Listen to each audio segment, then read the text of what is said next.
ଜାତୀୟ ସାମ୍ବାଦିକ ମହାସଂଘର ଓଡ଼ିଶା, ଛତିଶଗଡ଼ ଏବଂ ଝାଡ଼ଖଣ୍ଡର ମିଳିତ ପ୍ରସ୍ତୁତି ବୈଠକ ସମାପ୍ତ ହୋଇଛି।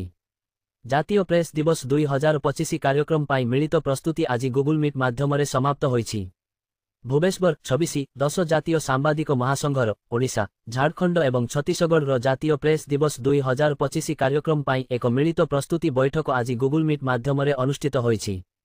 ଏହି ବୈଠକର ଆବାହକତ୍ୱ ଜାତୀୟ କୋଷାଧ୍ୟକ୍ଷ ଶ୍ରୀ ଧୀରଜ କୁମାର ଏବଂ ଅଧ୍ୟକ୍ଷତା ରାଷ୍ଟ୍ରୀୟ ସଭାପତି ଡକ୍ଟର ପବିତ୍ର ମୋହନ ସାମନ୍ତରାୟ କରିଥିଲେ।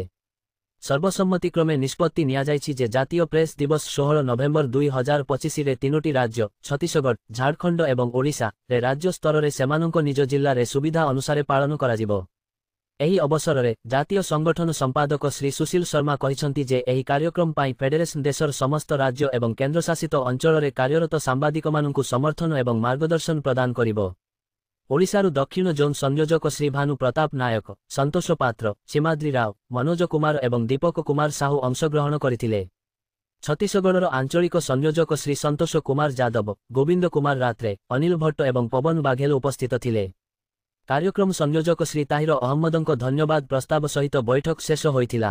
ଅଂଶଗ୍ରହଣକାରୀମାନେ ନିଜ ନିଜ ରାଜ୍ୟରେ ଜାତୀୟ ପ୍ରେସ୍ ଦିବସକୁ ଅର୍ଥପୂର୍ଣ୍ଣ ଏବଂ ପ୍ରଭାବଶାଳୀ ଭାବରେ ପାଳନ କରିବାକୁ ସଂକଳ୍ପ ନେଇଥିଲେ।